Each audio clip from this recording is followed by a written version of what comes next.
আগামী 24শে জানুয়ারি প্রশাসনিক সভা করতে জেলায় আসছেন রাজ্যের মুখ্যমন্ত্রী মমতা বন্দ্যোপাধ্যায়। মুখ্যমন্ত্রীর প্রশাসনিক সভা সফল করতে সাজো সাজো রব দলীয় নেতাকর্মীদের মধ্যে। মুখ্যমন্ত্রীর প্রশাসনিক সভা সফল করার উদ্দেশ্যে শনিবার কাটোয়ার সংহতি মঞ্চে জেলা তৃণমূল কংগ্রেসের কর্মীদের নিয়ে বৈঠক করলেন কাটোয়ার বিধায়ক তথা পূর্ব বর্ধমান জেলা তৃণমূল কংগ্রেসের সভাপতি রবীন্দ্রনাথ চ্যাটার্জি। এই দিনের সভায় দলীয় কর্মীদের তাদের কাজ নিয়ে সতর্ক করেন তিনি। সভায় কর্মীরা ব্যাগ বা জলের বোতল নিয়ে প্রবেশ যেন না করেন। এছাড়াও জেলার সকল স্তরের জনপ্রতিনিধি ও নেতৃত্বরা যেন তাদের কর্মী সমর্থকদের নিয়ে মুখ্যমন্ত্রীর সভায় হাজির হয়। এছাড়া 22শে জানুয়ারি মুখ্যমন্ত্রীর নির্দেশ অনুসারে ব্লকে ব্লকে সম্প্রীতি মিছিল করার আবেদন জানান জেলা সভাপতি রবীন্দ্রনাথ চ্যাটার্জি। এই প্রসঙ্গে তিনি বলেন,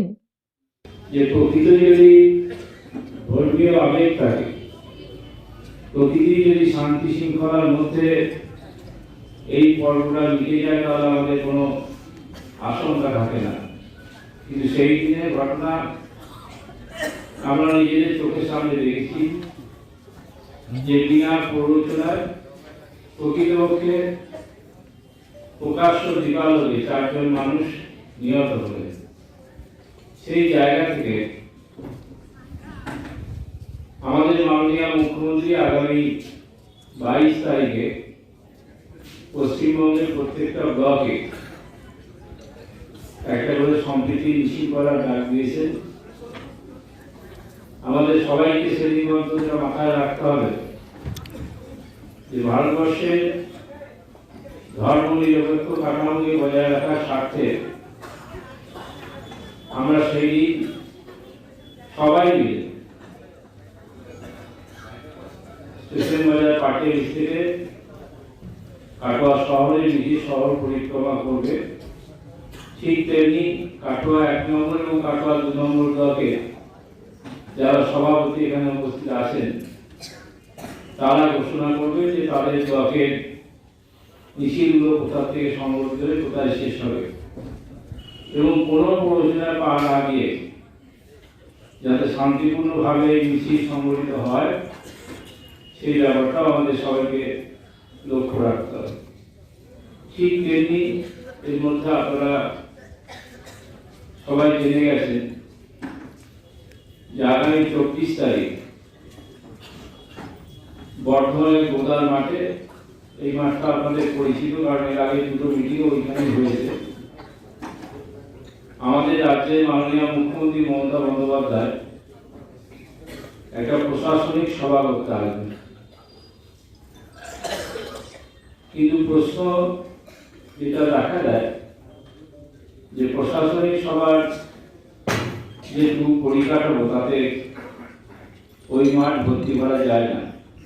স্বভাবতই তৃণমূল কংগ্রেসের পক্ষ থেকে যদিও আমরা কোনো ব্যানার বা পার্টি ফ্ল্যাগ নিয়ে সেখানে যাব না, কিন্তু মাঠ ভর্তি করার জন্য আমরা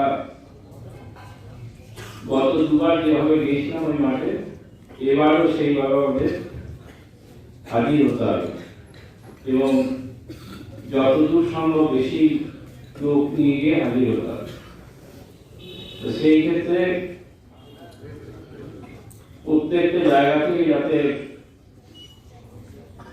সবচেয়ে বেশি লোক যায় সে ব্যাপারে সবাইকে সচেষ্ট থাকতে হবে। আজকে সভায় যারা অঞ্চল সভাপতিরা বক্তব্য রাখবেন বা আমাদের নেতৃবৃন্দ বক্তব্য রাখবেন, তারা তাদের বক্তব্যে কিভাবে লোক নিয়ে যাবেন, কত লোক যেতে পারে তার একটা রূপরেখা তুলে ধরবেন। কাটোয়ার শিক্ষা জগতের একটি সুপরিচিত নাম সারস্বতী মিশন স্কুল। আপনার সন্তানকে যুগোপযোগী শিক্ষায় শিক্ষিত করে তুলতে আমরা বদ্ধপরিকর। পড়ুয়াদের বাংলা, ইংরেজি, হিন্দি 3টি ভাষায় সাবলীল করে তুলতে ভাষা শিক্ষা, অঙ্কন, আবৃত্তি, কম্পিউটার শিক্ষা, সেই সঙ্গে শরীর চর্চার প্রশিক্ষণ প্রদান করা হয়। বর্তমানে 2024 শিক্ষাবর্ষে সীমিত সংখ্যক আসনে ভর্তির প্রক্রিয়া চলছে। আপনার সন্তানের উজ্জ্বল ভবিষ্যতের জন্য বেছে নিন Saraswati mission school. Saraswati mission school ঠিকানা বিদ্যাসাগর পল্লী, সার্কাস ময়দান, কাটোয়া। এই দিন কাটোয়া সংহতি মঞ্চে আয়োজিত তৃণমূল কংগ্রেসের কর্মী সভায় উপস্থিত ছিলেন পূর্ব বর্ধমান জেলা তৃণমূল কংগ্রেসের সভাপতি রবীন্দ্রনাথ চ্যাটার্জি, সহসভাপতি আশরাফ শেখ, কাটোয়া পৌরসভার চেয়ারম্যান সমীর কুমার সাহা, দাইহাট পৌরসভার চেয়ারম্যান প্রদীপ কুমার রায়, কাটোয়া 1 নম্বর ব্লকের ও 2 নম্বর ব্লকের সভাপতি নারায়ণ চন্দ্র সাঁতরা ও পিন্টু মণ্ডল, কাটোয়া শহর তৃণমূল কংগ্রেসের সভাপতি শুভ্রা রায়, দাইহাট শহর তৃণমূল কংগ্রেসের সভাপতি রাধানাথ ভট্টাচার্য, 1 নম্বর পঞ্চায়েত সমিতির সভাপতি কণিকা বাইন সরকার, কাটোয়া 2 নম্বর পঞ্চায়েত সমিতির সভাপতি শুভ্রা রায় বর্মন, রাজ্য মহিলা তৃণমূল কংগ্রেসের সম্পাদিকা চন্দনা মাঝি, কাটোয়া পৌরসভার পৌর সদস্যগণ, কাটোয়া কোর্টের তৃণমূল লিগ্যাল সেলের আইনজীবীগণ, অসংখ্য তৃণমূল কর্মী সমর্থক সমগ্র অনুষ্ঠানটি পরিচালনা করে পূর্ব বর্ধমান জেলা তৃণমূল কংগ্রেসের সাধারণ সম্পাদক Biswanath Saha. Bureau report, news network 7। Hallmark সোনার গহনা কেনার একমাত্র ঐতিহ্যশালী স্বর্ণ প্রতিষ্ঠান শ্রী ধীরেন্দ্রনাথ দত্ত গোল্ড প্রাইভেট লিমিটেডের শ্রী সুখেন দত্তের দোকান। ঠিকানা কাছারি রোড, চৌরাস্তা, টেলিফোন ময়দান, কাটোয়া, পূর্ব বর্ধমান। কাটোয়া শহরের অন্যতম প্রাচীন ব্যবসায়ী প্রতিষ্ঠান new Shri Gouranga tea store. প্রসিদ্ধ চা ব্যবসায়ী, খুচরো ও পাইকারি চায়ের এই প্রতিষ্ঠান শহরে প্রায় 80 বছর ধরে সুনামের সঙ্গে ব্যবসা করে চলেছে। ঠিকানা কাটোয়া স্টেশন বাজার, চৌরাস্তা।